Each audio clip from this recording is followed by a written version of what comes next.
Mari jemaat yang dikasihi Tuhan, kita akan bersama-sama memperkatakan apa yang dimaksud dengan Pentakosta ketiga dan Mazmur 91.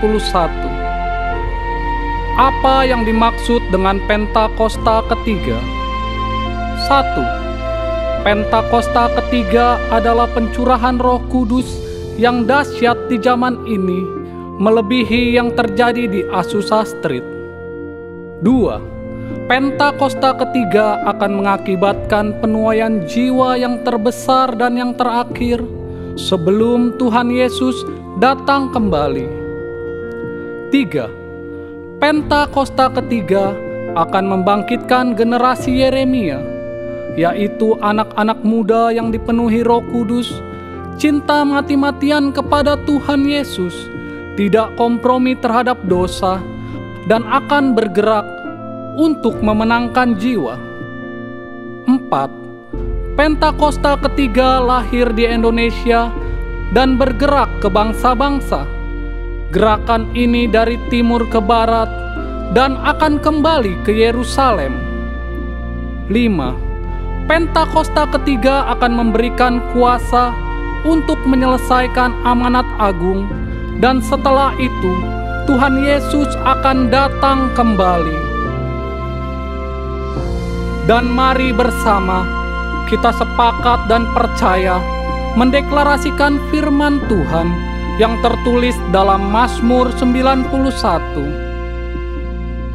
Dalam lindungan Allah, orang yang duduk dalam lindungan yang maha tinggi dan bermalam dalam naungan yang maha kuasa akan berkata kepada Tuhan, tempat perlindunganku dan kubu pertahananku, Allahku yang kupercayai.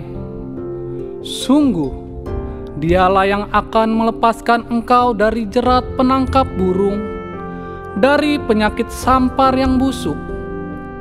Dengan kepaknya ia akan menudungi engkau, di bawah sayapnya engkau akan berlindung. Kesetiaannya ialah perisai dan pagar tembok. Engkau tak usah takut terhadap kedahsyatan malam, terhadap panah yang terbang di waktu siang, terhadap penyakit sampar yang berjalan di dalam gelap, terhadap penyakit menular yang mengamuk di waktu petang. Walau 1.000 orang rebah di sisimu dan 10.000 di sebelah kananmu, tetapi itu tidak akan menimpamu. Engkau hanya menontonnya dengan matamu sendiri dan melihat pembalasan terhadap orang-orang fasik. Sebab Tuhan ialah tempat perlindunganmu, yang maha tinggi telah kau buat tempat perteduhanmu. Malapetaka tidak akan menimpa kamu, dan tulah tidak akan mendekat kepada kemahmu. Sebab malaikat-malaikatnya akan diperintahkannya kepadamu untuk menjaga engkau di segala jalanmu. Mereka akan menatang engkau di atas tangannya, supaya kakimu jangan terantuk kepada batu. Singa dan ular tedung akan kau langkahi. Engkau akan menginjak anak singa dan ular naga. Sungguh, hatinya melekat kepadaku, maka aku akan meluputkannya. Aku akan membentenginya, sebab ia mengenal namaku. Bila ia berseru kepadaku, aku akan menjawab. Aku akan menyertai dia dalam kesesakan. Aku akan meluputkannya dan memuliakannya. Dengan panjang umur akan kukenyangkan dia, dan akan kuperlihatkan kepadanya keselamatan daripadaku. Haleluya! Amin.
Shalom.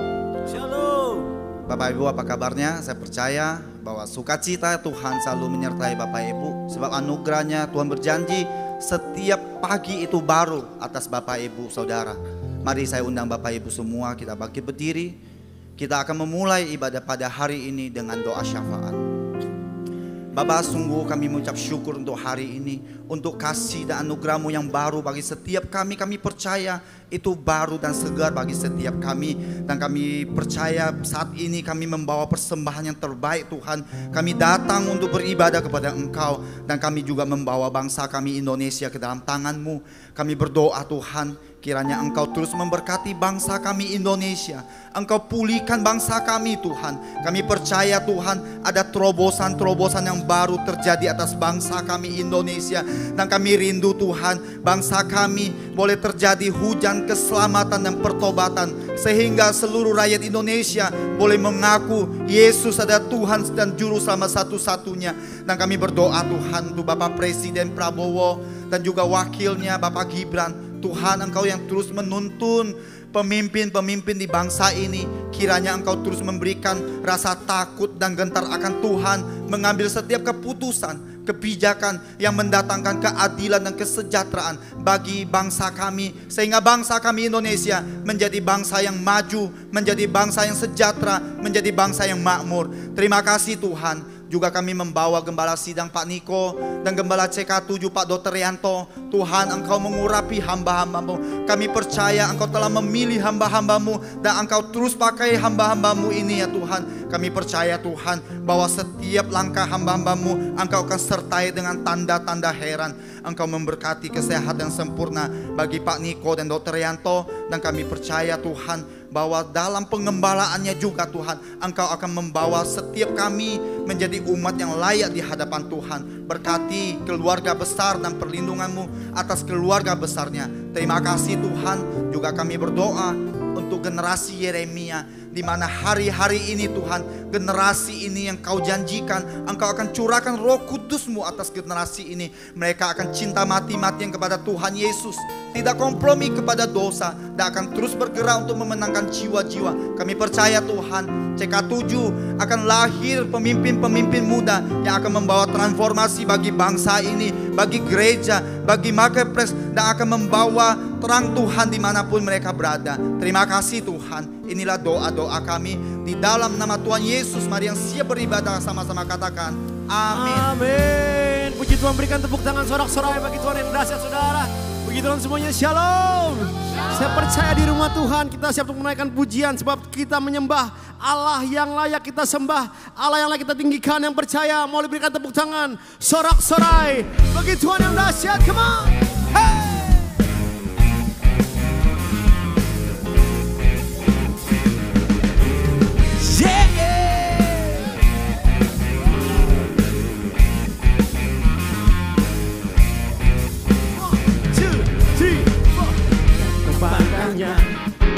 Muliakan Dia, angkat tanganmu dengan segenap hati.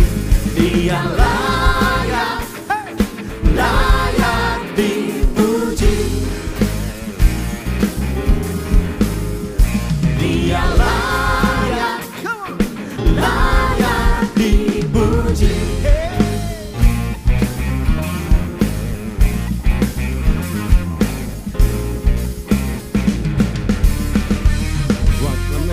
Nyanyi bagi Dia yang telah berikan pedang roh dan pujian.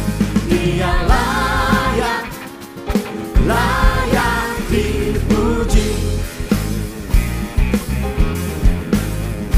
Dia layak, layak dipuji.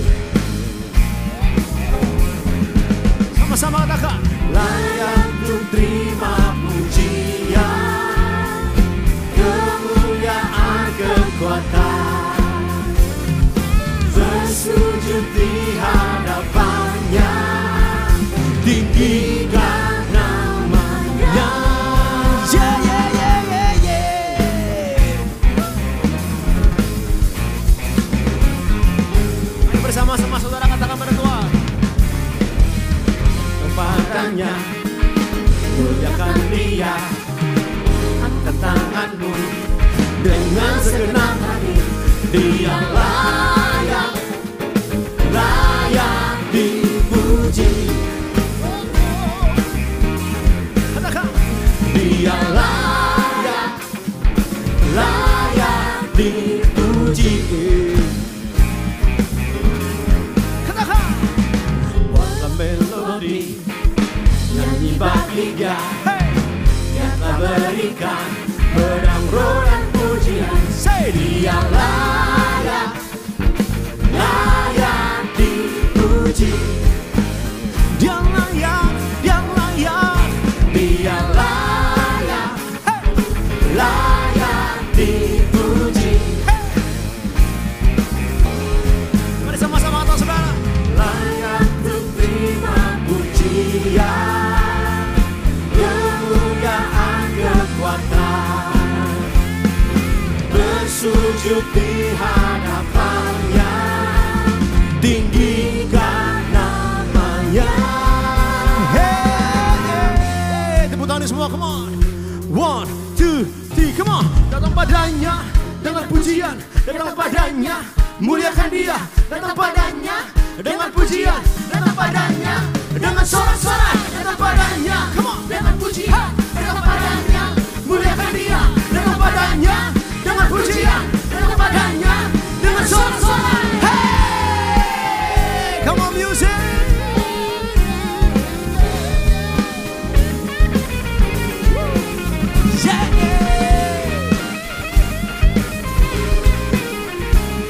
Sebab Engkau Allah yang layak kami sembah, sebab itu kami katakan, come on.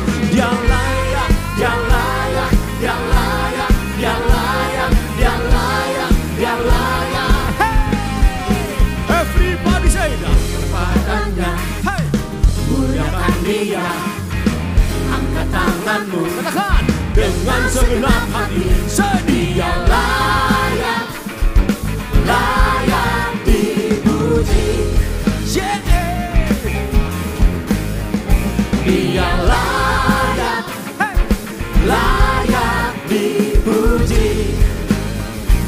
mari bersama-sama katakan, Datang padanya. Kasih sorak-sorai kemuliaan buat Tuhan Yesus. Haleluya. Sorakan haleluya. Umat-umat Tuhan yang percaya bahwa kita punya Tuhan yang dahsyat. Sorakan.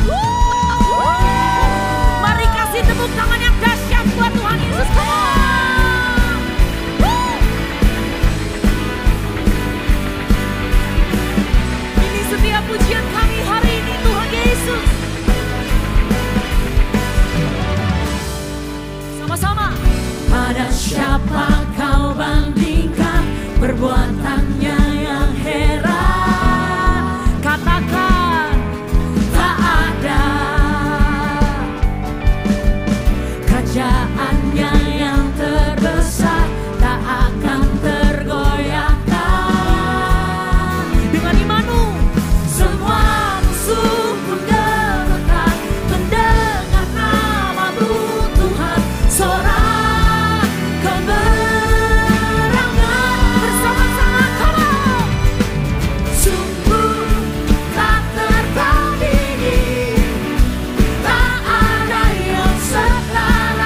Tuhan yang dahsyat. Haleluya. Silakan kembali duduk Bapak Ibu Saudara. Bersama-sama kita akan menyaksikan news untuk sepekan ke depan. Untuk multimedia kami persilahkan.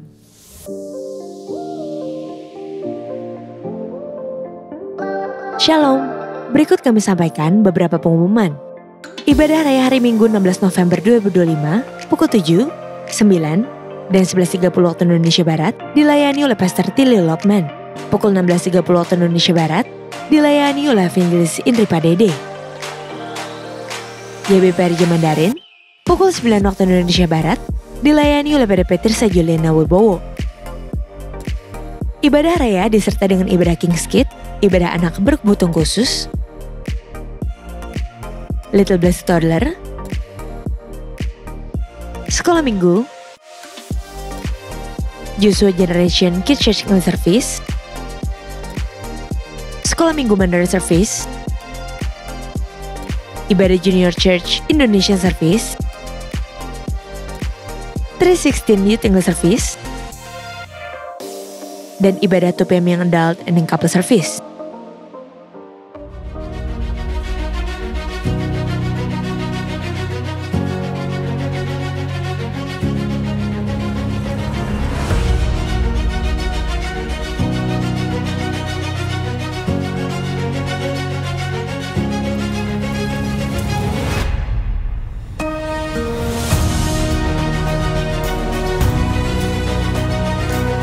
Kuncinya hukum kasih tadi, mengasihi Tuhan dengan segenap hati, mengasihi sama manusia seperti diri sendiri. That's it, very simple.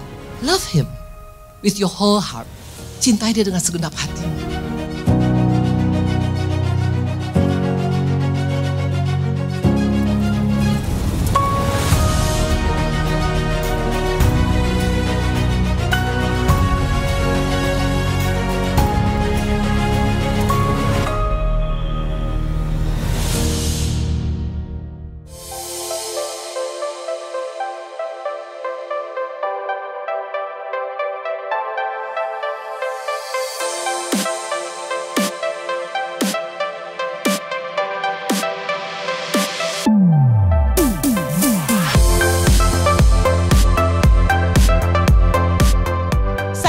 Berdoa lebih dari 1 jam, tapi saya tidak pernah melewatkan 1 jam tanpa doa. Berarti berapa lama doanya Bapak Ibu?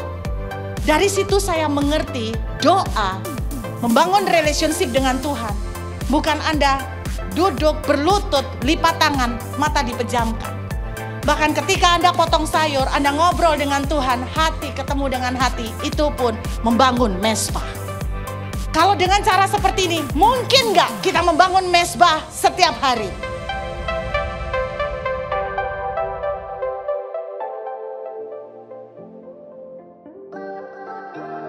Unit Pelayanan Jemaat akan mengadakan penyerahan anak pada hari Minggu 23 November 2025 pukul 11.30 waktu Indonesia Barat.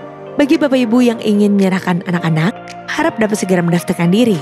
Pendaftaran dibuka mulai tanggal 1 sampai dengan 17 November 2025 secara online via www.gbprj.org. Untuk informasi lebih lanjut, dapat menghubungi kaunter sekretariat di depan setelah ibadah selesai. Berikut kami informasikan pasangan dari Jemaat GBPRJ CK7 yang akan melangsungkan pemberkatan nikah. Apabila ada Bapak Ibu yang keberatan atas informasi tersebut, harap dapat segera menghubungi PDP Grace Natalia di nomor WA 0856 8505 054. Untuk informasi lengkap mengenai persyaratan dan pendaftaran pemberkatan serta peneguhan nikah, dapat menghubungi kaunter sekretariat masing-masing cabang atau dapat dilihat di www.gbprj.org.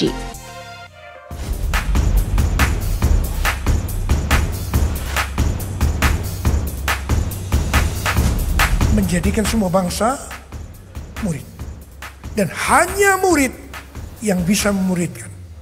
Will you walk by faith, not by sight?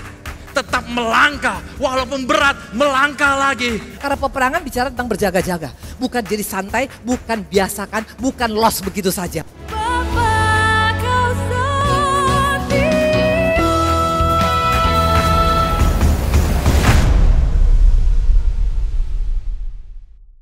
Untuk dapat mengikuti ibadah tersebut, silakan booking tiket secara online melalui apps GBIPRJ Grup CK7. Berikut adalah cara booking tiketnya. buka GBI PRJ CK7 app di handphone Anda dan masukkan nomor handphone Anda. Lalu masukkan kode OTP yang telah dikirimkan melalui nomor WhatsApp Anda. Klik lanjutkan. Pilih event dan e-ticket.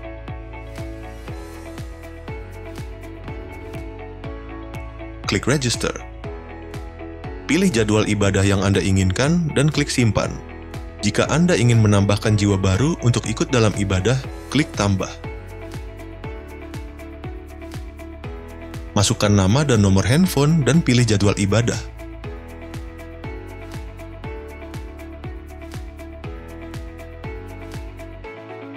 Klik submit registration. Klik My Ticket untuk melihat tiket Anda dan scan QR event yang sudah disediakan panitia. Booking tiket tersebut mulai dapat Anda lakukan pada hari Senin 10 November 2025 pukul 10 pagi. Segera dapatkan tiketnya sesuai dengan jam ibadah yang kalian akan ikuti.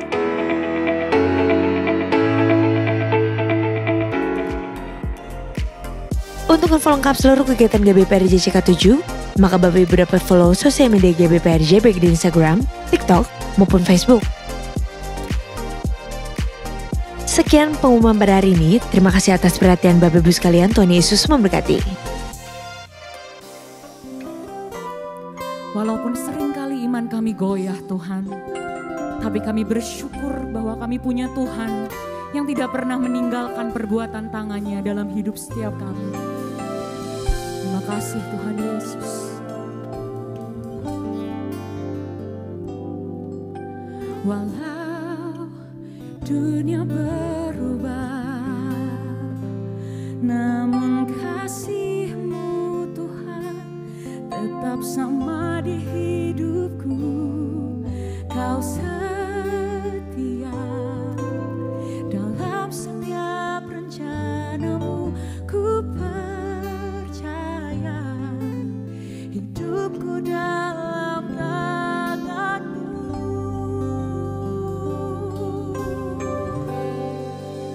Sampai detik ini ku melihat penyertaan-Mu sempurna. Sampai selamanya Kaulah Tuhan, satu-satunya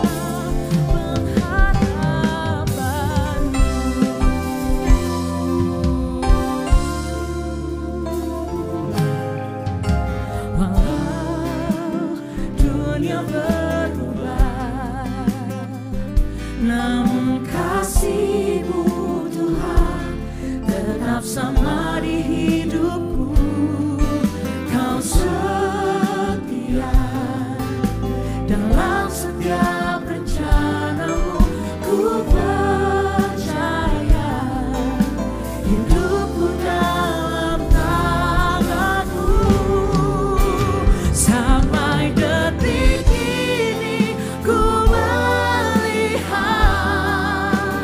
penyertaan-Mu sempurna.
satu-satunya pengharapan dalam hidup kami, Tuhan.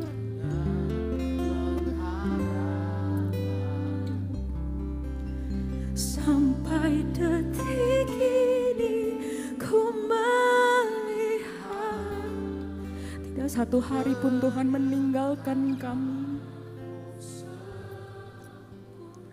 Kasih Tuhan.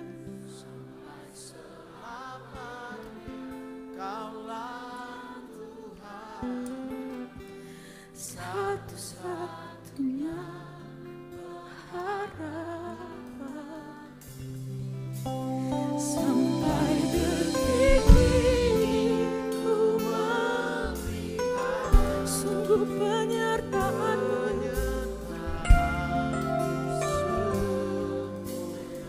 Pernyataan hati kami, Tuhan Yesus.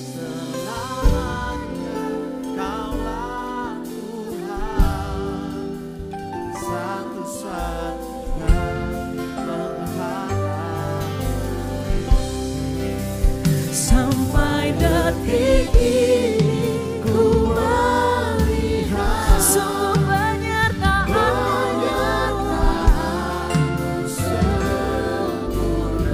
sampai selamanya.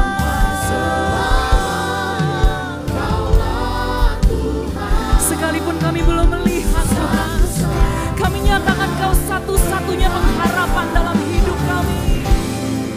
Setiap orang yang bersyukur bersama-sama nyatakan, sampai detik ini ku melihat penyertaan-Mu sempurna. Sampai selamanya Kaulah Tuhan, satu-satunya pengharapanku. Sampai detik ini ku melihat penyertaan-Mu sempurna. Sampai selamanya Kaulah Tuhan, satu-satunya pengharapanku. Satu-satunya pengharapanku. Satu-satunya pengharapanku.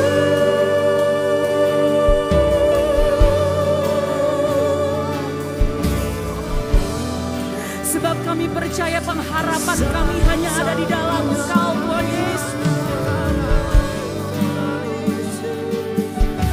Ini iman setiap kami hari ini, Tuhan. Mari setiap engkau yang timpang jiwamu bersama-sama terus sembah, Tuhan Yesus. Kami datang dengan hati yang hancur, Tuhan.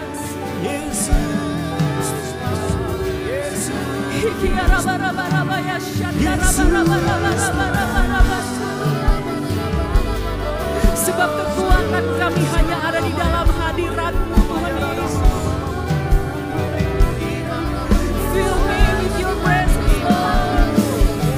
Kurabaya shikini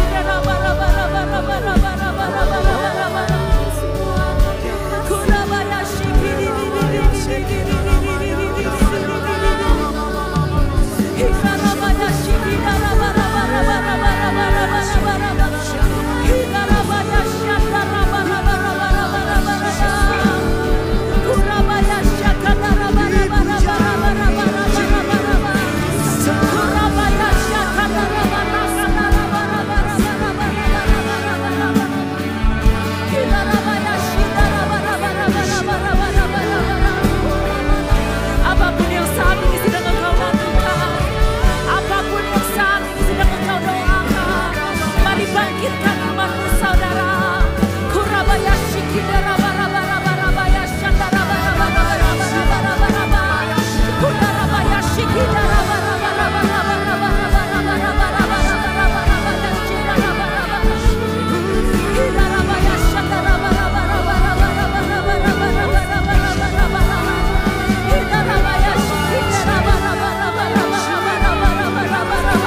tetap percaya Tuhan.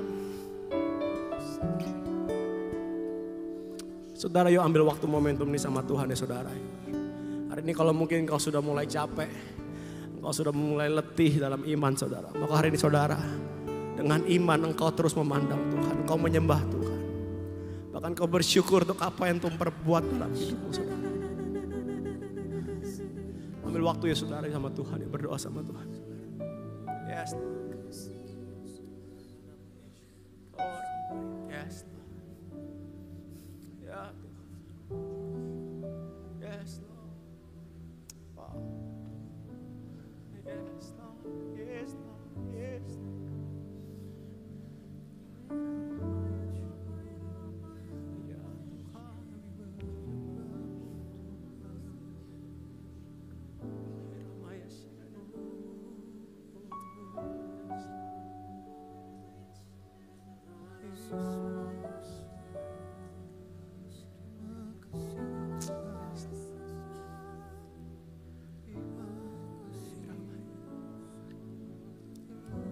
Bahkan kalaupun ada badai di depan kami Tuhan, kami perkatakan hari ini, kami tetap mau percaya sama Tuhan.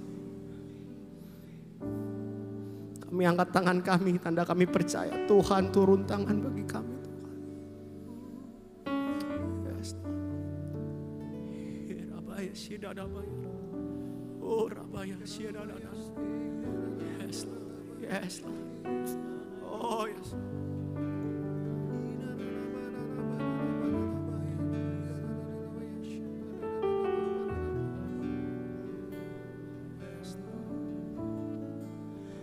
When the oceans rise and thunders roll, I will soar with you above the storm. Father, you are king over the flood. I will be still. Tahan dengan iman saudara. When the oceans rise and thunders roll, I will soar with you above the storm. Father, you are king over the flood. I will be still. Yes, when the oceans rise, come on. When the oceans rise and thunders roll, I will soar with you above the storm. Father, you are king over the flood. Come on, I will be still. Know you are God. When the oceans rise and thunders roll, ini pengakuan iman kami hari ini Tuhan. Deklarasi iman kami Tuhan.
sekete karala pataka sokoto korala baba. Sandarala pataka sekete karala baba barala baba baba. Yes Lord. Pertajam mata rohani kami untuk tetap melihat bahwa Tuhan besar, Tuhan dahsyat. Karena memang Tuhan besar. Tuhan tak terkalahkan, Tuhan berdaulat. Tuhan duduk di atas tahta. Tuhan mengendalikan. Kami mau selalu melihat tahta Tuhan. Pelayanan kami, keluarga kami, hidup kami harus bertanggung jawab di hadapan tahta Tuhan. Kedaulatanmu, kerajaanmu dahsyat. Terima kasih untuk waktu kami boleh bersekutu. Kami percaya ibadah kami diberkati Tuhan karena Engkau ada di tengah-tengah kami. Kami sadar penting atau tidaknya acara itu tergantung dari siapa yang hadir. Jadi hari ini pertemuan kami sangat-sangat penting sebab Raja segala Raja berdaulat dan hadir dalam pertemuan kami. Terima kasih, kami mau punya sikap hati yang benar untuk terus memandang pada Tuhan. Terima kasih Bapa, hamba-Mu terbatas. Sebab hamba sadar tidak ada satupun manusia yang bisa menguraikan firman-Mu. Karena firman-Mu itu sangat dahsyat, sakral, sangat kudus, begitu mulia, begitu hebat. Tapi kami tahu Roh Kudus, Engkau guru agung yang ajaib. Dan Engkau berdiam di dalam kami. Urapan-Mu ada di tengah-tengah kami. Urapan-Mu lah yang membuat kami punya ability, kemampuan. Untuk kami bisa mengerti kehendak Tuhan. Bantu hamba-Mu mengkomunikasikan apa yang menjadi kerinduan hatimu dengan cara yang paling praktis dan sederhana. Hamba berdoa sementara firman disampaikan, yang sakit disembuhkan, yang lemah dikuatkan, yang gemetar ditegakkan, yang dahaga dipuaskan, yang mati rohani dibangkitkan. Tapi lebih penting supaya kami bisa mengerti karakter pribadi jalan Tuhan.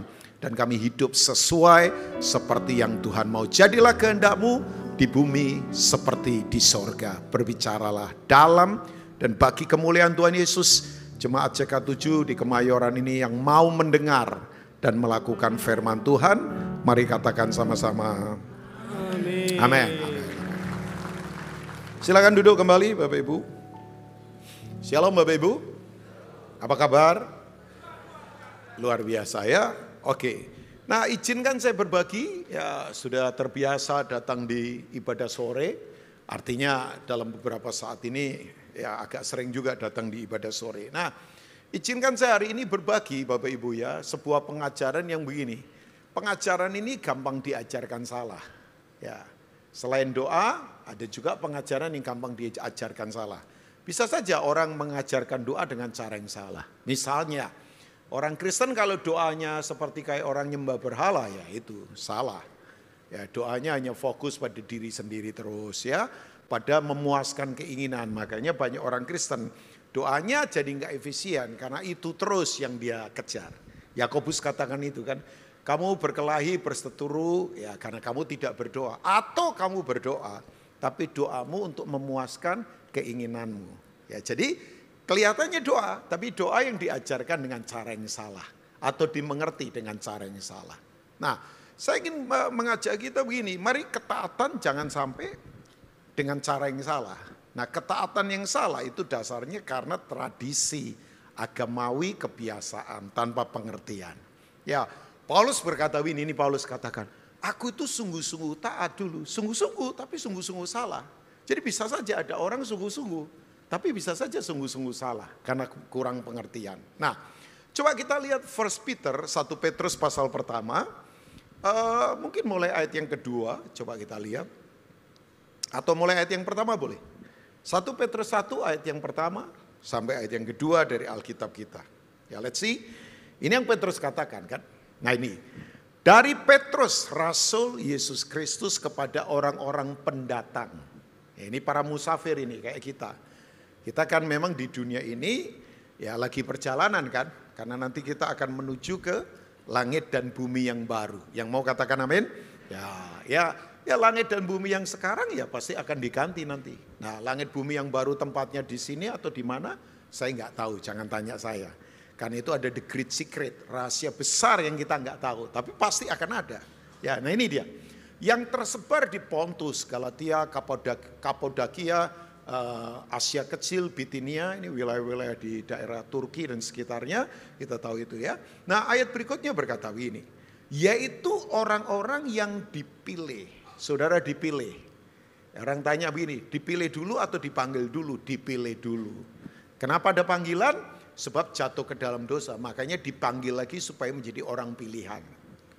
Kan begitu, semua kita dipilih kan. Dari awal dipilih, Tuhan pilih kita. Bahkan saya beritahu, ini hati-hati saya katakan ini. Sebelum manusia percaya sama Tuhan, bayangkan. Tuhan itu sudah percaya sama manusia. Loh, ya kan? Wajahnya dipercayakan, apalagi firman-Nya dipercayakan, kuasanya dipercayakan, pengelolaannya atas bumi dipercayakan. Kan ada event atau masa atau season di mana manusia belum jatuh ke dalam dosa kan. Kejadian 1 dan kejadian 2. Jadi sebelum saya percaya sama Tuhan, bayangkan Tuhan sudah percaya sama saya. Makanya saya harus jadi orang yang bisa dipercaya. Kan iman punya dua sisi kan. Yaitu sisi ini, saya percaya sama Tuhan. Iya dari saya. Pertanyaannya, Tuhan percaya enggak sama saya? Bukan Tuhan beriman sama saya, enggak. Saya yang beriman sama Tuhan. Tapi pertanyaannya, karakter saya bisa dipercaya enggak? Jangan-jangan saya orang yang gampang ignore sesuatu, menyepelekan. Saya gampang enggak jujur. Saya kelihatannya nyanyi memuji Tuhan, tapi kelakuan berantakan ketika enggak ada orang. Saya kelihatannya jadi orang yang bisa saja di kamera lain, nggak ada kamera lain. Nah itu, jadi begini, latihannya lain, tandingnya lain. Nah itu orang yang nggak jujur itu. Ya, jadi latihan lain, ya pertandingan lain. Nah itu orang yang nggak jujur dalam kehidupan. Tuhan mau kita jadi orang yang apa adanya. Apa adanya begini, Senin ya Rubin, Selasa ya Rubin, Rabu ya Rubin, Kamis Rubin, Jumat Rubin, Sabtu Rubin, Minggu Rubin, Senin Rubin. Jangan Senin Rubin, Selasanya Edwin, Rabunya kemudian Robi, ya Kamisnya Susi. Nah, itu berat itu. Ya, kenapa sudah ketawa? Nah, itu agak lain itu namanya ya. Kok kayak judul film ya, agak lain ya. Nah, artinya begini, idem kan, idem tahu. Sama itu idem, bahasa Latin itu sama. Jadi Tuhan mau kita ini jadi orang-orang yang bisa dipercaya. Katakan dipercaya, ya semua yang saudara sepelekan pasti hilang. Coba aja keluarga disepelekan, keluarga hilang. Coba aja uang disepelekan, uang hilang. Coba aja hubungan disepelekan, hubungan hilang. Coba saja skill disepelekan, ya skill hilang. Ya, jadi jangan disepelekan. Saya kadang-kala bertanya begini ya, kenapa saya dipanggil pelayanan satu gereja? Dan kadang-kala yang memanggil saya bisa puluhan tahun. Ya ampun, saya sama CK7 ini puluhan tahun loh. Ya puluhan tahun. Ya, udah Pak Effendi biasa saja. Ya, puluhan tahun lah, lama-lama. Pertanyaan saya, kadang-kadang saya bertanya, kenapa orang panggil saya dalam waktu kurun cukup lama loh? Ya artinya begini, pertanyaannya kenapa? Apakah karena saya ganteng? Tidak, walaupun iya. Nah, ketawanya menghina saya nih kayaknya ya. Enggak, karena begitu, saya belajar untuk menjadi orang yang bisa dipercaya.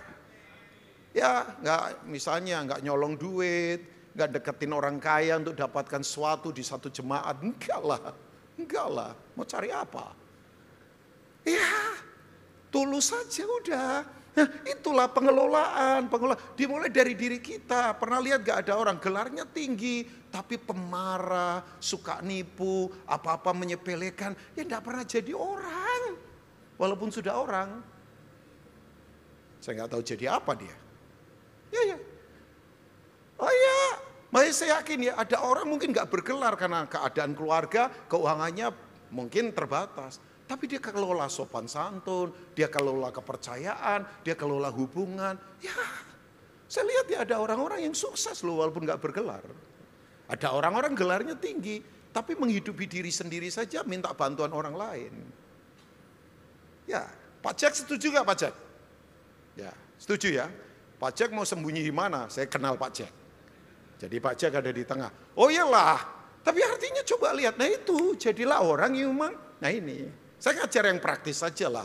Ya saya bisa sih ngajar bagaimana mengalami lompatan tanpa kelihatan fisiknya. Itu bisa saja. Bisa lah ngajar-ngajar begitu. Tapi kembali ke sini, nah ini dia. Kita ini orang-orang dipilih sesuai dengan apa? Rencana Allah. Bapak kita yang dikuduskan oleh Roh, bayangkan. Legitimasinya luar biasa. Supaya apa Bapak Ibu? Taat kepada Yesus Kristus dan menerima percikan darahnya. Kiranya kasih karunia dan damai sejahtera makin melimpah atas kamu. Nah ternyata begini Bapak Ibu, kita ini begini, kudus supaya taat, bukan taat supaya kudus. Berarti kalau kudus dengan ketaatan kita, yaitu agamawi. Kita ini dikuduskan untuk taat. Karena nggak ada satupun orang yang bisa kudus. Kata kudus tahu? Ibraninya kados. Kados, Adona Elohim. Nah, bahasa Yunaninya hagios. Sama itu, same word. Kados dan hagios. Hagios itu ini, dipisahkan karena mau dipakai Tuhan. Dikhususkan. Jadi kalau Bapak Ibu di kantor orang nyuri kita nggak boleh. Ya memang saudara dipilih, dikhususkan.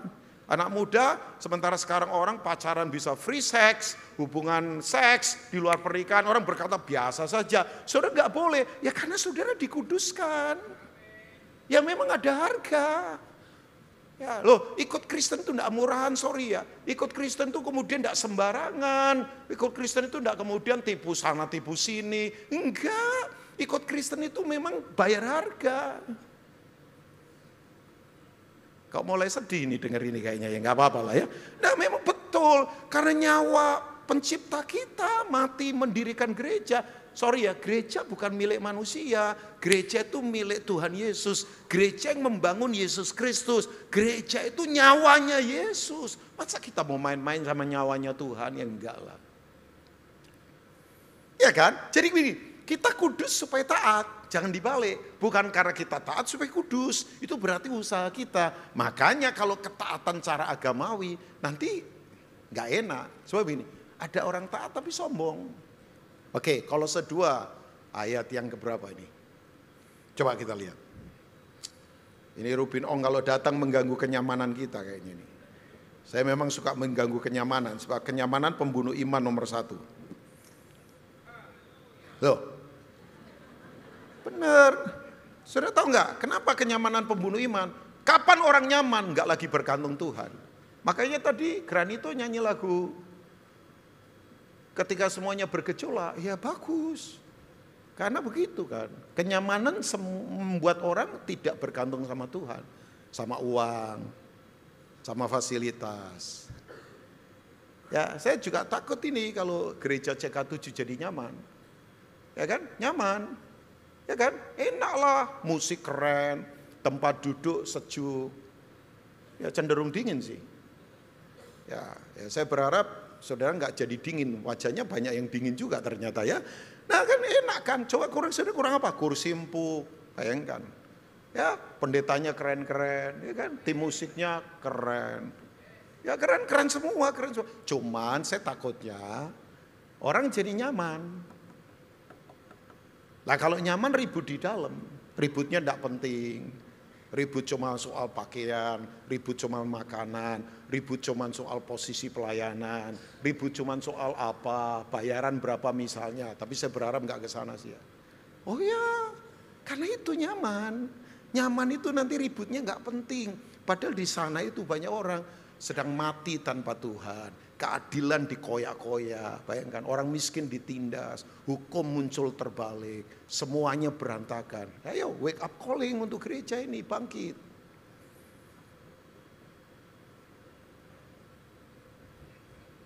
Kok rasa kayak salah khotbah nih spiritnya nih saya. Ya saya tetap khotbah. Kolose 2 ayat 18, nah ini dia. Ini kan tingkatan orang hebat ini, nah ini dia.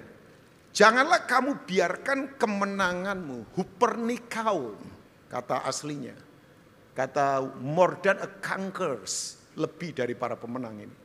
Digagalkan oleh orang-orang yang pura-pura merendahkan diri. Merendahkan diri tapi pura-pura bisa ya. Ini kalau analoginya begini, jongkok di atas gunung ya tetap sombong. Jongkok tapi di atas gunung tetap tinggi kan. Jongkok di rooftop apartemen lantai berapa gitu. Jongkok tapi tetap sombong juga. Bayangkan ini. Orang yang pura-pura merendahkan diri dan beribadah kepada malaikat. Serta berkanjang pada penglihatan-penglihatan. Bayangkan ini udah tingkatannya tingkat ngeroh banget ini. Hati-hati para pendoa ya. Hati-hati orang yang bergerak di profetik. Banyak orang profetik kan sukanya begini. Lebih kejar penglihatan daripada kejar firman. Penglihatan terus firman tidak pernah direnungkan. Oh Pak Ruben gak percaya penglihatan. Ya percayalah, wong saya juga punya karunia kenabian kok. Tapi lebih penting firman daripada mengejar penglihatan terus. Harus fokus ke firman, jangan ke penglihatan. Ya penglihatan ya ada, itu kan karunia pasti ada. Tapi firman yang dikejar. Coba lihat ya. Dan tanpa alasan membesar-besarkan diri oleh apa? Pikirannya yang duniawi, bayangkan. Makanya semua ketaatan yang dibangun dengan cara agamawi, tradisi, kesombongan. Ya ujungnya sombong. Ada orang taat sombong loh. Doamu sehari berapa jam? Gak layak kamu kalau cuma setengah jam. Saya ini loh doa 4 jam tiap hari. Coba saja lihat saya jalan gak menyentuh tanah. Kayak alirannya tuyul, gendruwo atau apa saya gak tahu ya. Ditanya bahasa Indonesia menjawab bahasa roh. Apa kabar? Karalamata kasyekete kareba cuma. Loh saya pernah ketemu orang model begitu. Tapi utang gak bayar. Aduh. Kuliah gak selesai-selesai. Saya pengen tengking dia jadi kodok loh. Udahlah. Orang kalau rohani pasti jasmaninya juga kuat. Yalah. Pernah lihat gak ada orang rohani gak logikanya kuat? Ya aneh. Orang kalau rohani logikanya kuat. Saya nggak mungkin tusuk Pak Bambang dong dari belakang. Saya nggak mungkin kianati Pak Jack misalnya. Saya nggak mungkin dong ambil uangnya Pak Jack demi kepentingan saya. Katanya rohani. Orang rohani nggak mungkin tempeleng istri. Orang rohani nggak mungkin kurang ajar sama suami kalau dia seorang istri. Orang rohani itu logikanya kuat. Belum lama dunia pendidikan Indonesia kan geger karena ada orang namanya Timothy Anugrah meninggal kan di salah satu kampus di Bali. Nah itu papa mamanya teman baik saya, pendoa namanya Sharon. Saya kenal dia puluhan tahun, dia pendoa syafaat, cinta Tuhan. Pokoknya kalau ngomong gereja pecah, pendeta jatuh langsung nangis Sharon di tempat. Saya kemarin ketemu hari Minggu, setelah sekian tahun kita nggak ketemu, geger juga. Saya anak satu-satunya kan. Tahu nggak 11 anak yang membuli anaknya. Ya saya nggak tahu dasarnya apa. Mereka bully. Cuman kan sedih ya orang sekarang ini berbuat salah tanpa merasa bersalah. Ini nggak tahu nih. Spirit bullying itu lagi di mana-mana loh. Ngeri sekarang ini. Aduh. Dan yang saya prihatin berharap kalau di sini ada yang punya sekolah enggak lah ya. Tapi anak belajar bully justru di sekolah. Aneh kan sekarang. Ini ada yang salah dengan sistem kita. Ya memang perlu kembali kepada pola kerajaan Allah kan. Tapi yang saya kagum dari Sharon, gak gampang anak satu. Dia ampuni loh. Dan 11 anak ini sekarang diangkat jadi anak rohani. Ya, saya bilang, ya sulit. Tapi coba komentar netizen melihat podcastnya itu ya. Maaf saya nyebut nama gak apa-apa ya. Podcastnya Densu kan. Waduh orang dijamah oleh Tuhan. Bayangkan. Tapi saya kemudian bersadar, oh iya ya. Kembali. Memang ketaatan yuk kembali dibangun dengan dasar yang benar. Nah ketaatan itu dasarnya iman pada Yesus. Tidak ada jalan lain. Jadi dasarnya bukan agamawi. Tapi imannya Yesus yang ada pada kita. Kan iman hanya Yesus yang punya, nggak ada yang lain. He is the author and the finisher of our faith. Ibrani 12 ayat pertama berkata, atau ayat yang kedua, bisa Bapak Ibu baca lah itu nanti di rumah. Jadi dia itu yang memulai iman dan dia yang menyempurnakan, dia yang menyelesaikan iman kita. Jadi kalau iman dasarnya, taat dasarnya tidak iman pada Yesus, pada kerajaan, berat Bapak Ibu. Nah, saya katakan ini kenapa Bapak Ibu? Karena memang ketaatan itu adalah ekspresi tertinggi dalam penyembahan kita. Ya, jadi high expression of our worship is talking about obedience. Nah, dalam perjanjian lama, kata taat itu berisi dua hal selalu, mendengar dan melakukan. Katakan sama-sama mendengar dan melakukan. Jadi taat itu mendengar dan melakukan, hidup yang menyesuaikan dengan firman, itu ketaatan. Jadi kapan orang mendengar tapi tidak melakukan, ya berarti nggak taat. Yang parah lagi, tidak mendengar tapi melakukan, nah itu nekat. Lah Tuhan tidak suruh kok melakukan. Ya, jadi mendengar dan melakukan. Makanya tajam pendengaran, tajam tindakan. Buram pendengaran, buram tindakan. Tidak mendengar, ya tidak bertindak. Nah mendengar berarti bukan soal telinga, tapi soal hati. Saya ulangi, ketajaman mendengar menentukan ketajaman bertindak. Buram mendengar, buram tindakan. Tidak mendengar, tidak bertindak. Walaupun ada di gedung gereja. Karena ini soal hati, bukan soal telinga. Kan ada kata-kata berkata, mendengar dari telinga kanan, keluar dari telinga kiri. Sebetulnya masih bagus karena ada yang nyangkut di dalam kan. Sekarang sudah lain lagi, mendengar dari telinga kiri, keluar dari telinga kiri, mental. Saya berharap saudara mendengar baik-baik. Makanya pendengaran penting sekali. Sebab kalau enggak mendengar, nah mendengar itu ciri orang rendah hati. Sorry ya, orang sombong enggak suka mendengar, maunya didengarin. Loh, iyalah. Karena memang betul kan. Jadi Tuhan mau. Saya agak lupa ayatnya. Tapi Alkitab berkata tiap pagi dia mempertajam pendengaranku. Itu ada di kitab Yesaya. Nah ini Alkitab berkata begini. Tuhan Allah telah memberikan kepadaku lidah seorang apa? Murid. Tadi Pastor Niko kan di apa sih namanya? Untuk promo ulang tahun kan bilang bahwa Tuhan cari murid. Betul. Murid itu matetes. Sorry. Tuhan tidak cari anggota. Tuhan tidak cari massa. Tuhan itu cari murid. Makanya kalau nggak jadi murid ya sulit. Tapi disciple kan harus didisiplin. Jadi orang kalau nggak bisa didisiplin ya sulit untuk menjadi disciple. Itu kan terhubung itu ya. Saya didisiplin. Makanya ya kategori murid itu didisiplin. Ya, disiplin lewat apa saja, lewat pengajaran, lewat situasi, lewat proses, lewat apa saja. Itu bagian-bagian disiplin. Nah ini dia. Supaya dengan perkataan aku dapat memberi semangat baru kepada orang yang letih lesu. Ini dampaknya. Tapi kuncinya, baca sama-sama yuk 2, 3. Setiap pagi ia mempertajam pendengaranku untuk mendengar seperti seorang murid. Kenapa pagi? Bukan Tuhan itu enggak punya waktu pagi, siang, sore, malam, enggak ada. Tuhan itu enggak ada gelap, terang, enggak ada. Tuhan itu ya terang terus. Pagi, siang, sore itu kan waktu kita. Tuhan enggak punya itu, semuanya terang. Nah, tapi kata pagi ini berarti waktu ketenangan. Waktu betul-betul fresh. Makanya kalau Alkitab berkata pagi hari, itu waktu segar. Ya kan, ini kan sebenarnya kan Tuhan nggak bisa dibatasi pagi, siang, sore, malam, itu kan waktunya manusia. Tuhan nggak bisa dibatasi gelap apa, nggak ada. Tuhan itu terang.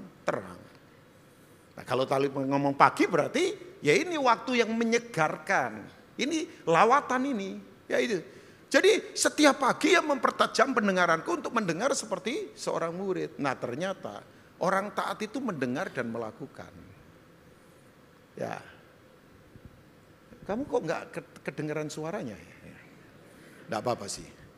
Ya, saya boleh ya atau apa? Oh kita mendengar secara roh ya kayaknya ya. Nggak apa-apa. Dulu kan ada lagu kan. Ya, saya nggak denger ini. Nada apa ini? Ya nada apa ya? Ya kan ada lagu itu dulu. Dengar dia panggil nama saya. Ya kan tahu ya. Dengar. Udah jangan lihat keyboard kasihan malah. Dengar dia panggil nama saya. Ini kita lagi mainan di alam roh memang kan gak ada yang dengar. Jadi saya juga dia panggil namamu. Ya kan. Terus ku jawab. Ya. Iya kok gak tersenyum cemberut lagi ya. Nah itu mendengar dan melakukan. Ya kan? Kan dulu ada lagu anak sekolah, nih tahu lagu anak sekolah. Anak-anak kecil dengar-dengaran, taat orang tua terlebih Tuhan. Itulah tandanya kau anak yang baik. Nanti masuk surga minum Coca-Cola. Hai, itu lagunya Coca-Cola lagi. Tapi kan betul bahasa perjanjian lama adalah mendengar dan nah itu taat. Tapi di perjanjian baru bayangkan. Dulu di perjanjian lama pakai hukum tertulis di luar. Ya kan? Dekaloh. 10 perintah di breakdown sama orang Farisi. Jadi berapa? 625 aturan. Sampai cuci tangan masuk. Hukum lisan itu ada mitzvot, kemudian ada aturan-aturan sesuai ordonya apa. Ya ada yang Farisi, ada yang Saduki, ada kemudian itu. Ya coba bayangkan. Nah, di perjanjian baru hukumnya sudah tertulis di dalam. Makanya ketaatan itu inside di dalam. Nanti saya akan sebutkan ya. Beberapa prinsip ketaatan yang kelihatannya biasa tapi powerful. Oke, saya beritahu salah satu dampak ketaatan. Sudah tahu nggak? Begitu Israel keluar dari perbudakan Mesir, turun hukum kan? Dari hukum itu mereka jadi bangsa. Sebelum hukum itu turun, Israel bukan bangsa. Hanya sekelompok budak keturunan Yakub. Makanya orang kalau tidak hidup dalam hukum, bukan bangsa. Saya paling marah, udahlah kasih karunia, seenaknya saja nyembah-nyembah, ya udah, korupsi-korupsi, ya udahlah, selingkuh-selingkuh sembarangan. Enggak bisa. Orang sekarang suka janji Tuhan tapi tidak mau hidup dalam perjanjian. Sementara Tuhan kita itu Tuhan yang bisa dikenali hanya lewat perjanjian. Pertanyaan saya, kita kenal Tuhan pakai apa? Sorry ya, Tuhan itu tidak bisa dikenali. Saya ulangi, Tuhan itu tidak bisa dikenali. Bahasa Alkitabnya transenden, terlalu tinggi, terlalu mulia, terlalu hebat, terlalu dahsyat. Sementara maaf, ya otak saya cuma segede bapau mau kenal Tuhan. Nah bagaimana Tuhan bisa dikenali? Tuhan memperkenalkan diri. Makanya kalau Tuhan tidak memperkenalkan diri, kita tidak bisa kenal Tuhan. Karena Tuhan tak terbatas. Makanya jangan batasi Tuhan. Bagaimana caranya Tuhan memperkenalkan diri? Lewat covenant. Makanya Alkitab kita terdiri dari dua perjanjian. Old Testament dan New Testament. Old Testament lewat aturan. New Testament sudah di dalam. Ya. Jadi saudara kalau mau hidup dalam pengenalan akan Allah, ya hidup dalam perjanjian. Caranya taati firman. Nah dalam perjanjian baru, ketaatan itu memakai bahasa asli. Hupeto dan hupotaso. Kalau tentara, di sini yang tentara tahu ya. Tentara itu ketaatannya kalau bahasa Yunaninya adalah hupetesomai. Hupotesomai itu adalah begini, taat mati. Saudara kalau prajurit disuruh lompat sama komandannya di atas bukit, lompat kamu, tembak musuh. Kalau dia tidak melompat, ditembak komandannya. Karena tentara kalau memberontak sama atasan, negara chaos. Tentara pegang senjata, Pak. Makanya orang kalau lari dari tentara, enggak mengundurkan diri tapi lari, bawa senjata, bahaya. Oh iyalah, itu taat mati itu, tentara itu enggak bisa main-main Bapak Ibu. Nah, hupeto itu, hupotaso tahu Bapak Ibu? Menaklukkan taat diri karena cinta. Ya kan? Karena cinta. Ya, saudara pernah pacaran ya?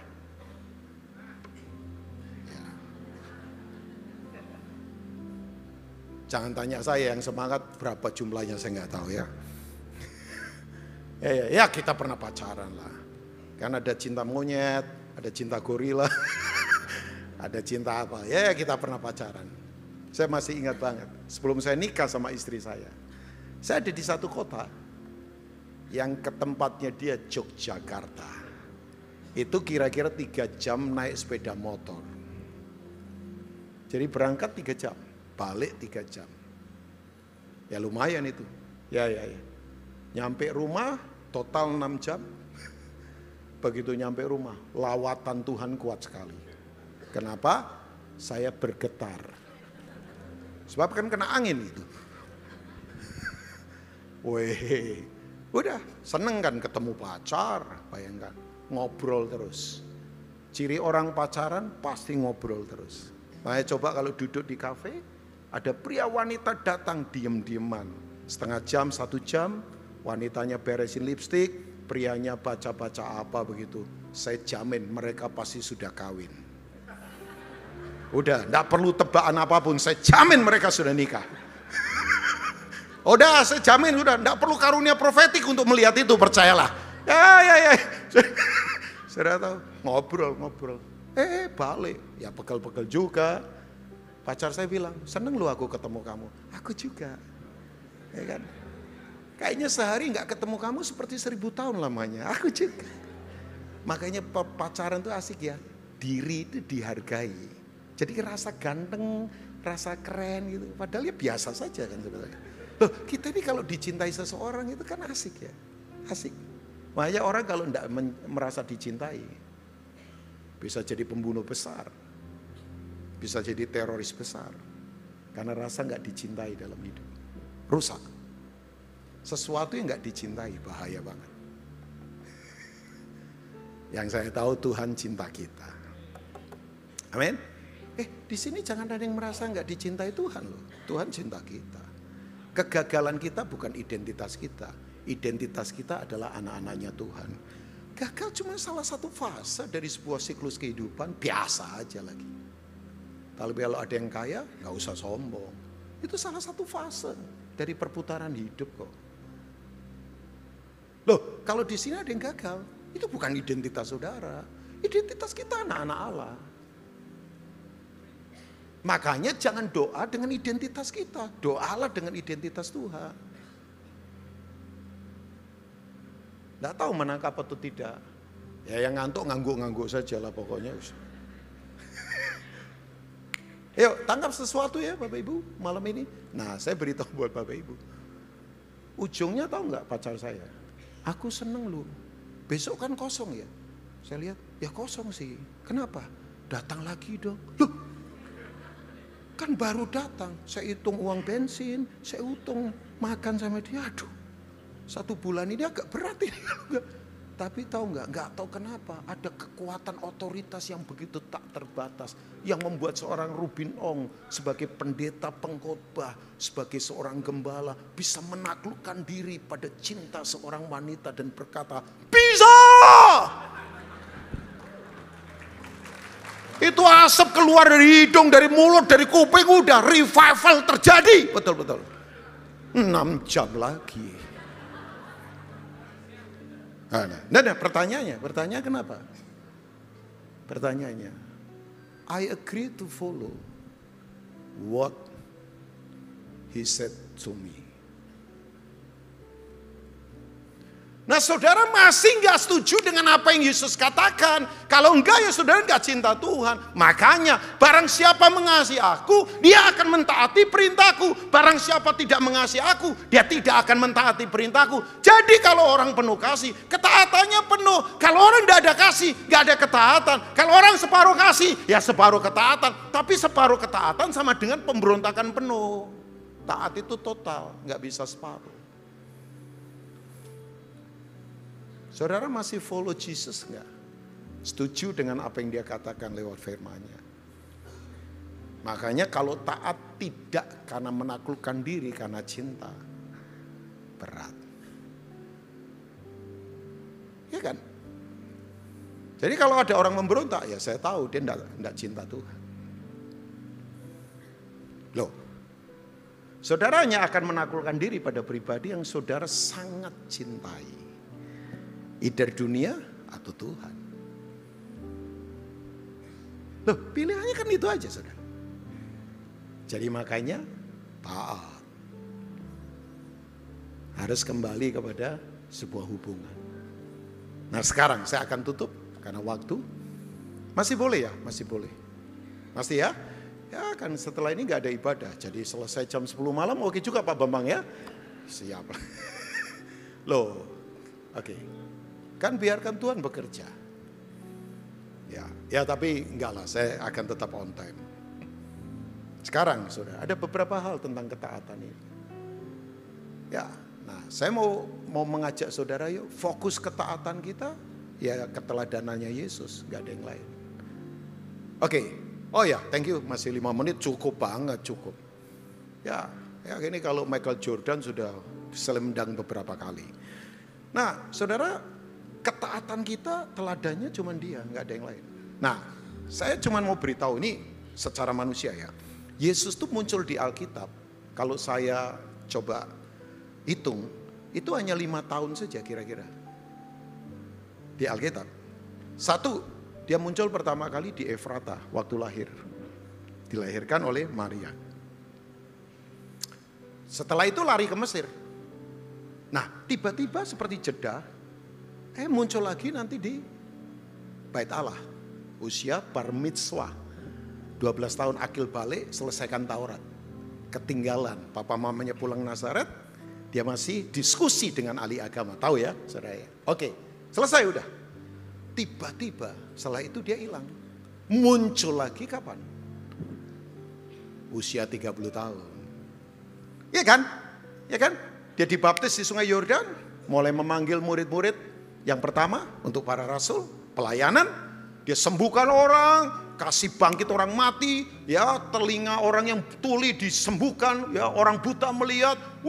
Dia mengajar tentang kingdom of God, kerajaan Allah. Setan dihantam, neraka dikalahkan, dosa dihancurkan, dunia ditebus. Hanya 3,5 tahun. Setelah itu ditangkap, mati. Dia menyerahkan diri, mati. Bangkit hari ketiga, 40 hari ketemu murid-murid, naik ke surga. Sampai hari ini kita sedang menunggu kedatangannya yang sudah sangat dekat. Sudah sangat dekat. Ini surga lagi persiapan luar biasa loh. Jangan main-main dengan hidup ya. Surga lagi persiapan luar biasa. Bapak Ibu tahu? Kalau total kira-kira cuma 5 tahun muncul di Alkitab.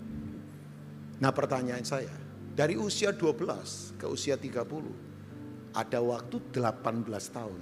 Dia ada di mana? Coba berpikir ya. Saya berpikir dia ada di mana ya 18 tahun itu. Ada satu buku ngawurnya terencana. Ini sesatnya parah banget. Judulnya 7 Years of Jesus Christ. Tahun-tahun sunyinya Yesus. Tahu nggak? Ngajarnya nggak tahu, nggak jelas. Tafsir-tafsir sendiri, cocok logi, nggak jelasnya minta ampun. Jangan dibaca nih buku ya. Buku itu ngomong gini. Yesus tuh katanya salah satunya. Selain pergi ke India, dia pergi ke Tibet. Hah? Ngapain pergi ke Tibet? Dan asli, konotasi saya kalau pergi ke Tibet kan, ya ngapain? Belajar Shaolin nggak mungkin lah. Nah, coba. Ya, kalau Yesus ngajarnya belajar kungfu kan, nanti ayat yang berkata tampar pipi kiri, kasih pipi kanan, kan enggak. Tampar pipi kiri, kasih kaki kanan. Nah, pertanyaan ini buku ngawur ini, 7 Years of Jesus Christ. Dia di mana? Dia di mana? Ada ayat? Ada. Ibrani 5 ayat yang ke-8. Coba kita lihat kita. Eksegese sedikit ya. Ya, saudara kalau enggak belajar enggak ngerti ini. Makanya saya mau datang ke PRJ, ya dengan kebodohan saya yang enggak ada apa-apanya ini, saya pengen mengajar saudara. Itu saja, enggak ada yang lain. Ya, nggak ada yang lain. Saya pengen ngajar saudara. Dari tadi saya doa waktu kita lagi worship ya itu saja. Tuhan ajar umatmu, ajar umatmu, ajar umatmu. Sebab kalau kita nggak ngerti, kita gampang dibodohi di luar sana. Nah ini dia. Dan sekalipun ia adalah anak. Ia apa Bapak Ibu? Belajar menjadi taat dari apa yang telah dideritanya. Jadi memang ketaatan itu harus lewat proses penderitaan. Kenapa dia menderita? Pertanyaannya. Ya kan begini, seorang penafsir namanya William Beckley berkata, Yesus usia 16 tahun, 17 tahun, bapaknya meninggal Yusuf. Jadi dia menggantikan posisi sebagai kepala rumah tangga untuk ngurusin bisnis namanya perkayuan, tekton, ahli perkayuan.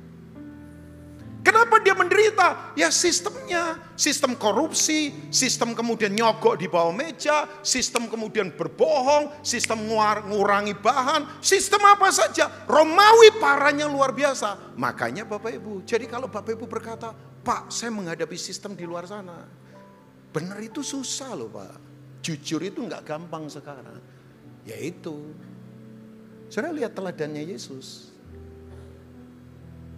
Saya kekurangan pewahyuan untuk ngomong ini. Ini hal yang luar biasa. Bayangkan, saudara pelajari di kebudayaan Roma waktu itu. Ngerinya minta ampun. Orang kaya menindas orang miskin.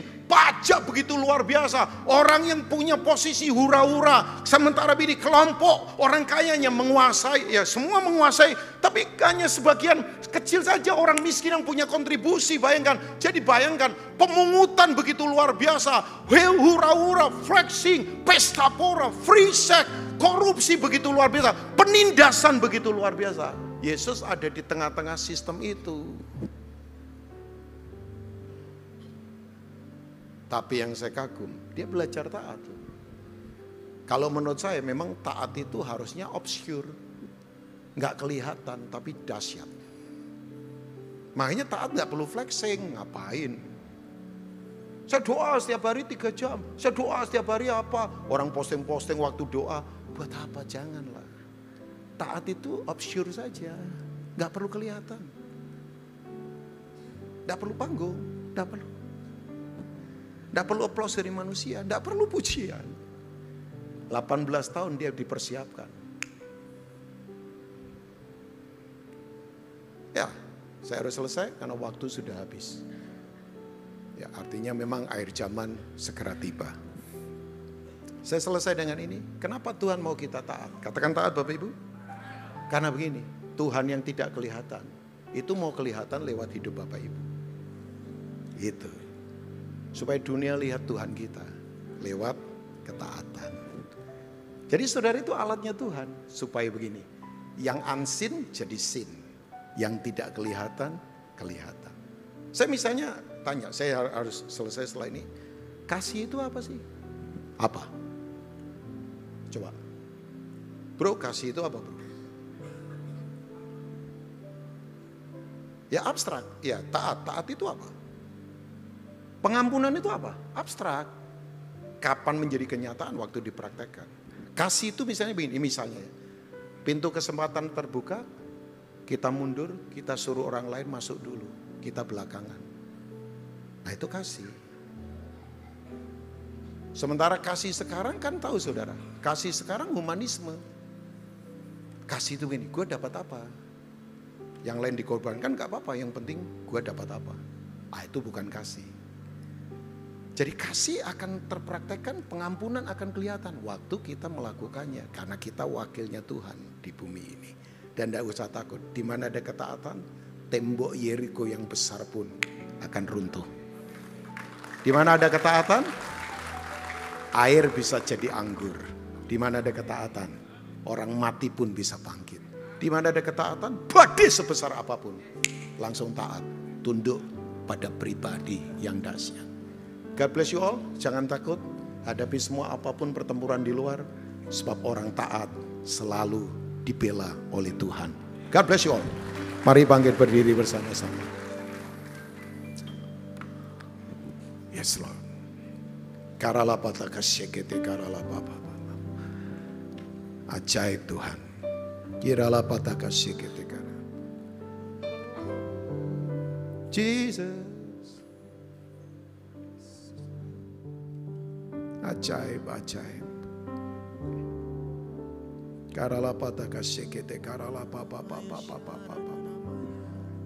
Kalau sekarang ada yang mulai meninggalkan perjanjian dengan Tuhan, Tuhan sedang berkata, come back to me, my son, my daughter. Kembali kepadaku, anak-anakku yang pria, anak-anakku yang wanita. Come back to me. Tuhan sedang bersuara, kembali kepadaku. Ini teriakan dari suara, dari tatanya berkata, yuk kembali kepada dia. Taati dia, taati dia, taati dia. Ya, yang Tuhan kendaki bukan persembahan secara materi saja, tapi lebih penting adalah hati yang taat, dengar-dengaran dan melakukannya. Ya, oralah papa. Jangan takut, orang yang taat tanahnya diberkati Tuhan. Orang yang taat akan banyak memiliki possibilities yang tidak terbatas. Orang yang taat tidak mungkin pintu terkunci. Orang yang taat akan melihat banyak perkara yang ajaib. Tapi taat kita bukan dipakai untuk kepentingan kita. Itu hanya dampak-dampak bonus saja dari ketaatan. Shekete karala papa rala papa papa rala papa rala papa shekete karala papa papa papa papa. Oh, sekali Yesus, selamanya Yesus, harapanku tak akan hilang, karena kasih-Nya sekarang ku ada. Oh Yesusku, ku cinta Kau selamanya. Let's sing. Sekali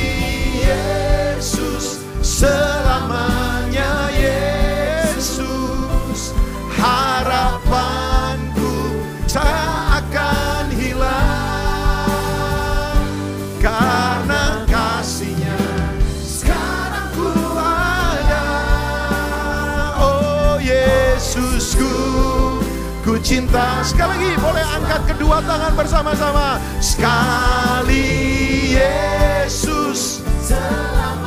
Amin, amin, amin. Dan harapanku tak akan hilang, karena kasih-Nya sekarang ku ada.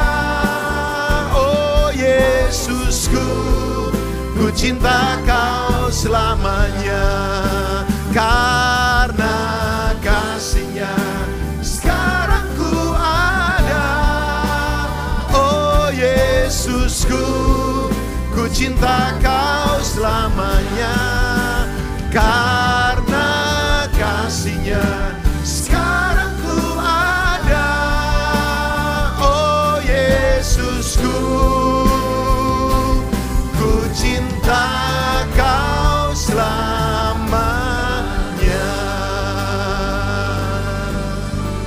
Meteraikan firman ini memerdekakan setiap kami. Kami tidak mau takut. Orang taat selalu dibela Tuhan. Orang taat selalu akan melihat banyak kemungkinan yang datangnya dari Tuhan. Berkati umat-Mu hari ini, yang goncang ditegakkan, yang sakit disembuhkan, yang dahaga dipuaskan. Roh Kudus terus ajar kami demi dan bagi kemuliaan Tuhan Yesus. Semua yang diberkati, mari katakan amin. God bless you all. Puji nama Tuhan, silakan duduk saudara semuanya. Saudara diberkati, amin.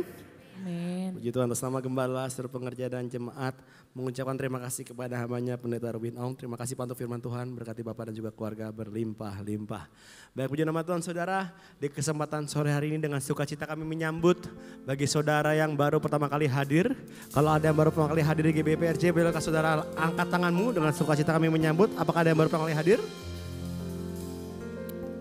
Oke, puji Tuhan semuanya jemaat setia, yuk sama-sama menjadi tugas kita. Kalau saudara memiliki saudara, rekan-rekan yang belum tertanam di gereja, bisa bersama-sama ajak bertumbuh bersama-sama di GBI PRJ. Baik, puji Tuhan. Baik, kita akan memberikan persembahan saudara. Mari persiapkan persembahanmu bagi Tuhan. Saudara memerlukan amplop, bisa angkat tangannya. Nanti dengan cepat teman-teman memakai jaket merah akan bantu saudara memberikan amplop. Saudara juga dapat memberikan persembahan dengan cara men-scan kris yang ada di depan layar ataupun juga di depan kursi saudara. Dan pastikan penerima adalah kolektor GBI PRJ.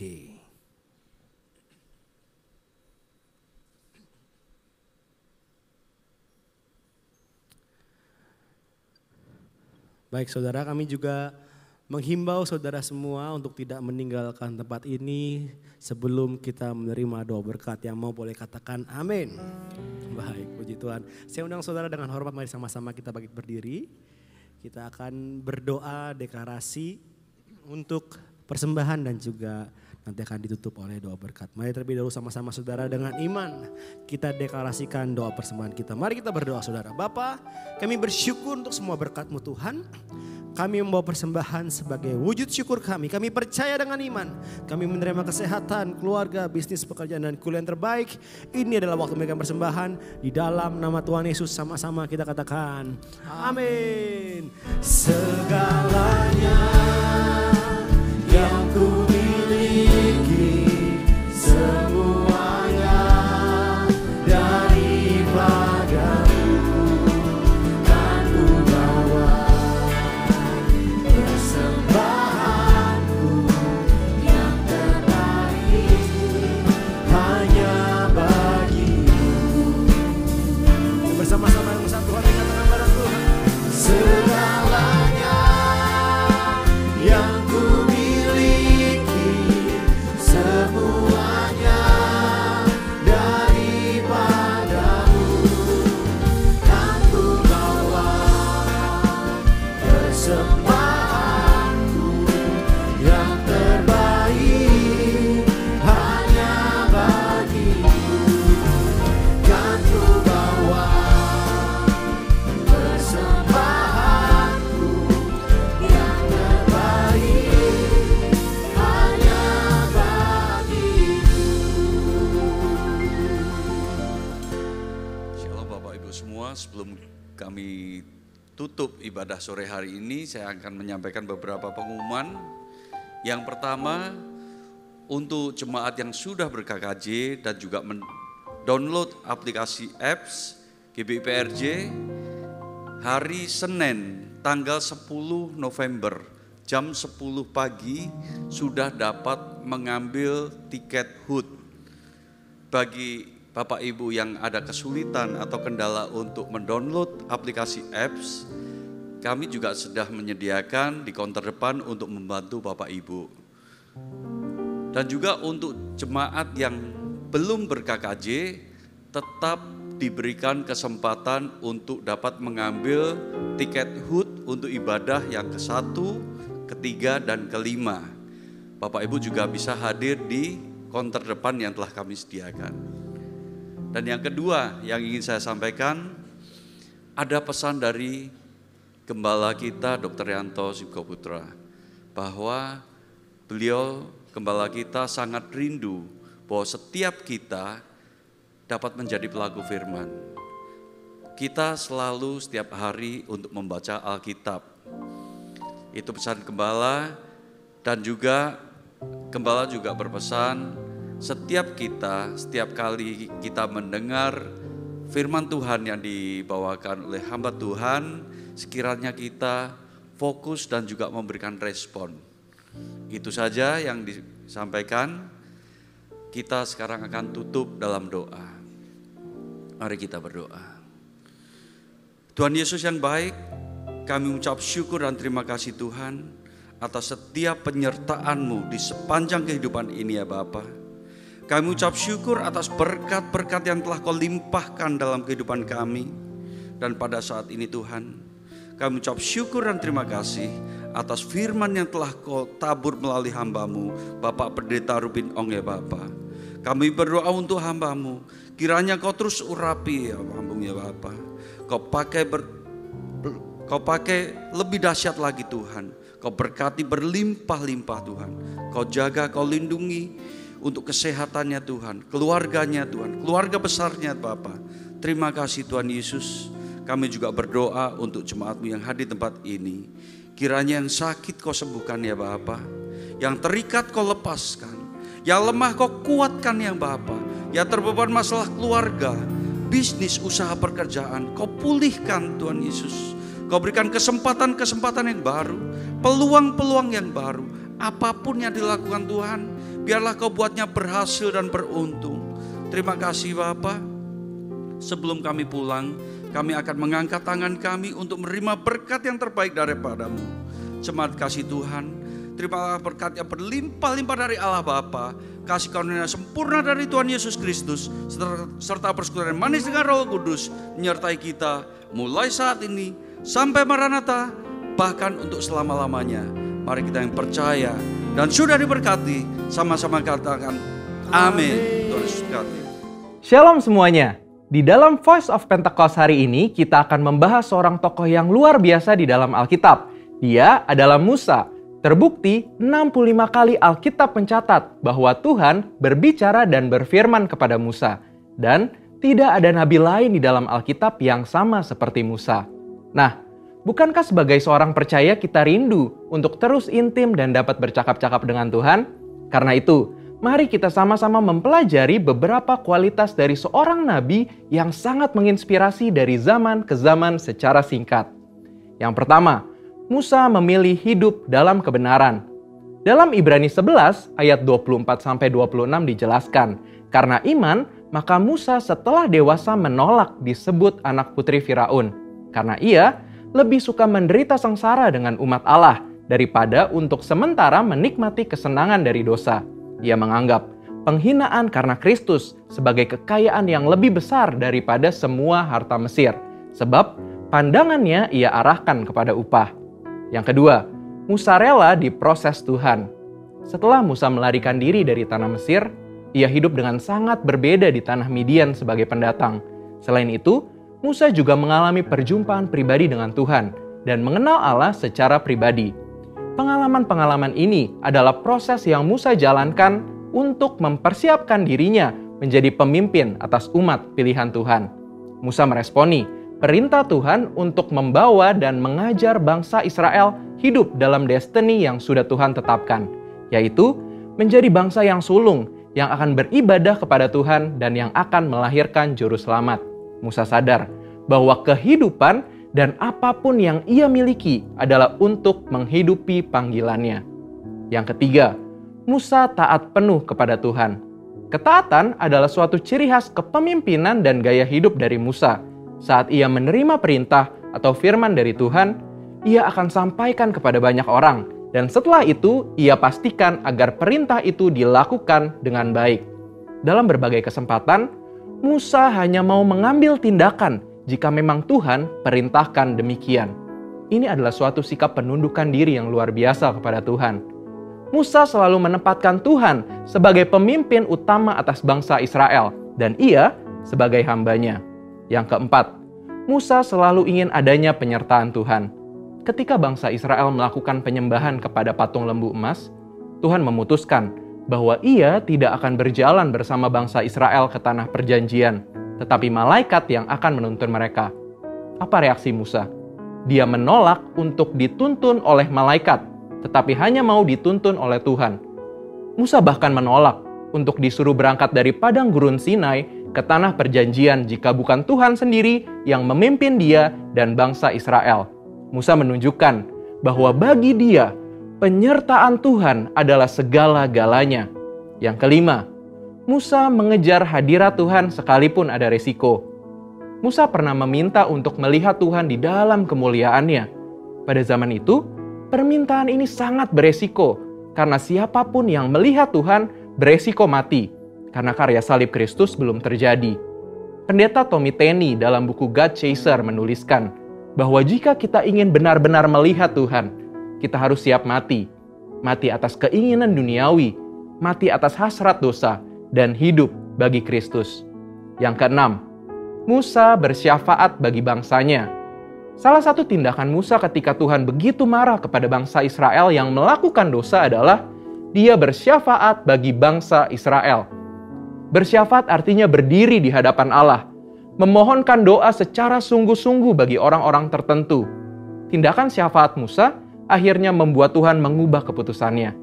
Kita sebagai umat percaya perlu bersyafaat bagi bangsa kita. Yang ketujuh, Musa memiliki hati yang lembut. Bilangan 12 ayat 3 menuliskan bahwa Musa memiliki hati yang sangat lembut. Sekalipun waktu itu Miriam dan Harun mengatai Musa, tetapi dia memilih diam. Sehingga tidaklah mengherankan jika Tuhan begitu membelanya. Dan pembelaan yang sama Tuhan pasti berikan kepada setiap kita yang mau memiliki hati yang lembut. Yang kedelapan, Musa mengimpartasi apa yang dia terima dari Tuhan. Musa meneruskan apa yang ia terima dari Tuhan kepada orang-orang yang ada di bawahnya.